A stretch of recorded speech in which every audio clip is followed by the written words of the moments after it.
घंटे की खुशी चाहते हो तो आराम से एक झपकी ले लो। क्या ले लो? एक झपकी ले लो, 1 घंटे की खुशी मिल जाएगी। एक दिन की खुशी चाहते हो तो अपने परिवार के साथ गाड़ी उठाओ और कहीं पिकनिक पर चले जाओ, कहीं गोट के लिए चले जाओ, कहीं घूमने चले जाओ। समझ लेना जरा अच्छे से, 1 घंटे की खुशी चाहते हो तो क्या करना पड़ेगा? एक झपकी ले लो। 1 दिन की खुशी चाहते हो तो क्या करना पड़ेगा? गाड़ी उठाओ और अपने मित्र दोस्त परिवार वालों के साथ पिकनिक मनाने कहीं घूमने चले जाओ। 1 महीने की खुशी चाहते हो तो शादी कर लो। कितने महीने की खुशी? जम के बोलो जरा। 1 महीने की खुशी चाहते हो तो शादी कर लो। 1 वर्ष की खुशी चाहते हो तो अंबानी जितना पैसा कमा के रख लो। और जिंदगी भर की खुशी चाहते हो तो जिस हालत में रह रहे हो उसी में खुश रहना सीख जाओ, जिंदगी की सारी खुशियां प्राप्त हो जाए।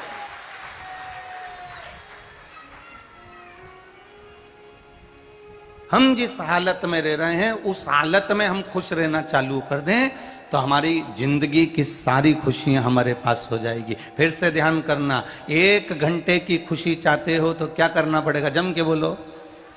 1 घंटे की झपकी ले लो। 1 दिन की खुशी चाहते हो तो क्या करना पड़ेगा? कहीं घूमने निकल जाओ। 1 महीने की खुशी चाहते हो, केवल महीने भर की खुशी चाहते हो तो आज ही कर लो।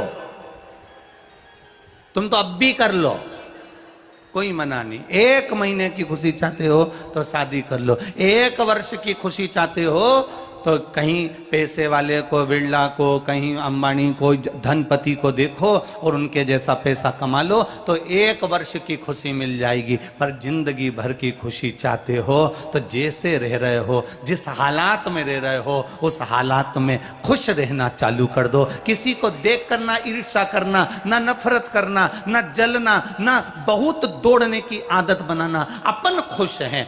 जितनी फैक्ट्री चल रही है बहुत अच्छी चल रही है, जितना व्यापार चल रहा है बहुत अच्छा चल रहा है। दूसरे को देखकर व्यापार खोल भी लोगे, दूसरे को देखकर काम चालू भी कर दोगे। थोड़े दिन अच्छा चलेगा फिर खड्डे में चले जाएगा। जो अपना व्यापार है एक तो उसको छोड़ा और दूसरे व्यापार में चलने की आदत डाली। अब दूसरे में चलने की आदत डाली तो इस पे ध्यान नहीं दे पाए, इस पे ध्यान नहीं दिया तो मालूम पड़ा उस पे भी नहीं जा पाए, इस पे भी नहीं जा पाए और जो नौकर चौकर थे वो सारे के सारे निकल गए। इसलिए अपनी खुशी चाहते हो जिंदगी भर की तो जो अलमस्ती का जीवन चल रहा है बहुत बढ़िया चल रहा है साहब, अपना काम बहुत बढ़िया चल रहा है, भगवान की कृपा है, सब दूर अपना काम है, सब अपना सम्मान करते हैं, मान करते हैं। किसी धनपति को देखकर अपने विचारों को वो मत बनाओ कि उसके पास इतना है तो मुझे ऐसा करना है, उसने 4 बंगले बना लिए मुझे बंगला बनाना है, उसने गाड़ी खरीद ली मुझे गाड़ी खरीदना। ना ना ना ना, जैसी अपनी जिंदगी है उसको खुश होकर जियो, फुल एंजॉयमेंट के साथ।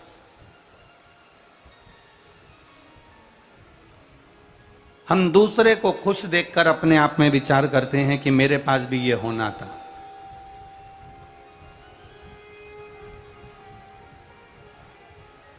दोनों रोते हैं। गरीब भी रोता है कि भोजन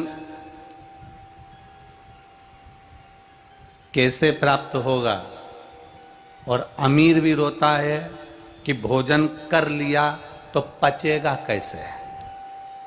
दोनों रो रहे हैं।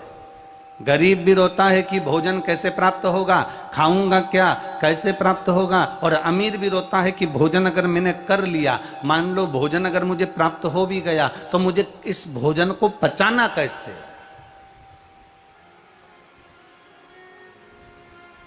हम अपनी जिंदगी को खुश होकर क्यों नहीं जी पाते? हम अपने जीवन को अच्छे से जी क्यों नहीं पा रहे? हम अपने जीवन को आनंद में क्यों नहीं जी पा रहे?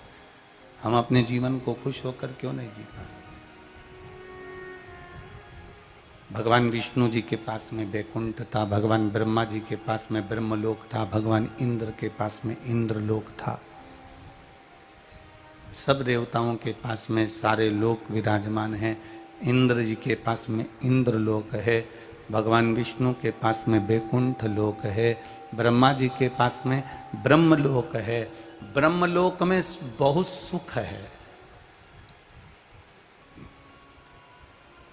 इंद्रलोक में बहुत सुख है, वैकुंठ लोक में बहुत सुख है।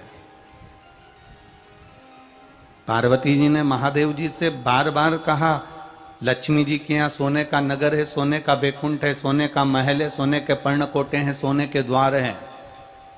ब्रह्मा जी के यहाँ पर अभी बहुत कुछ बना हुआ है, इंद्र के यहाँ पर राशि ठाठ बना हुआ है, गरुण जी के यहाँ, वरुण जी के यहाँ, कुबेर जी के यहाँ कितना सोना चांदी, कितना अंबारियां, कितना पीताम्बर, कितना अंबर, सब कुछ सुख है। पार्वती जी कहती हैं केवल एक 33 कोटि देवी देवता में केवल एक अपन अकेले हैं भोलेनाथ, जो शमशान में रहते हैं, कैलाश पर रहते हैं। ना तो अपने पास में फ्रिज है, ना अपने पास में कूलर है, ना अपने पास में वॉशिंग मशीन है, ना अपने पास में घर है, ना अपने पास में रसोई घर है, ना अपने पास में कोई स्थान ऐसा है कि जहां अपन सोना चांदी रख दो, कोई स्थान ही नहीं। कैलाश और शमशान ये खुला मैदान है।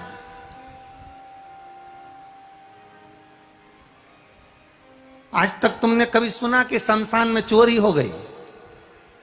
अरे बोलो तो जम के, क्या चोर के ले जाएगा? कफन कि बांबू बांस कि मुर्दे की हड्डियां, क्या चोर कर ले जाएगा? कभी तुमने सुना कि कैलाश पर चोरी हो गई?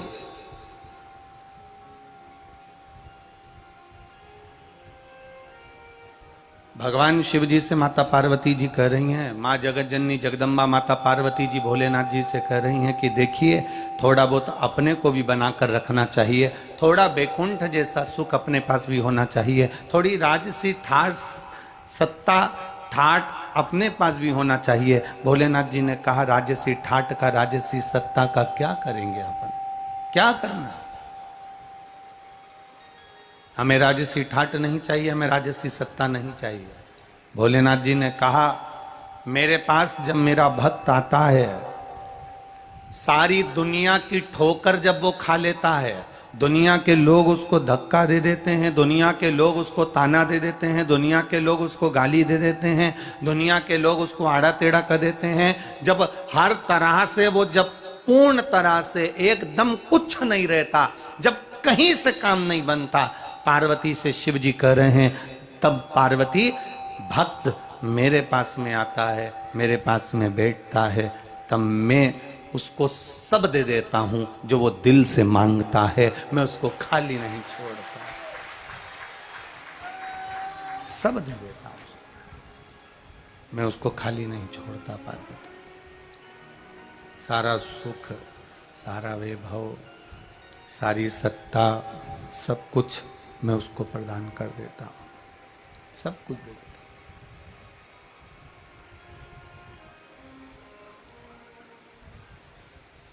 इतना अभिमान में मत भूल जाना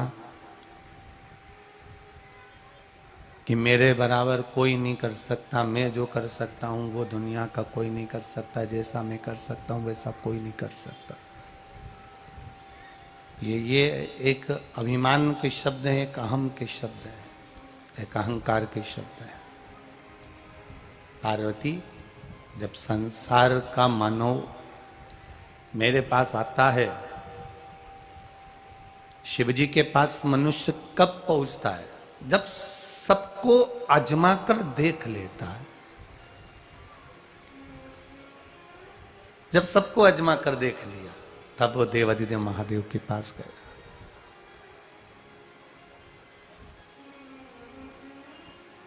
अरे देख लिया संसार हमने, देख लिया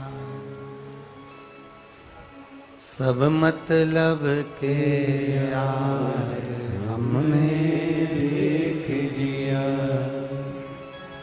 झूठा है संसार हमने देख लिया, झूठे नाते झूठे रिश्ते झूठे नाते झूठे रिश्ते, झूठा है परिवार हमने देख लिया।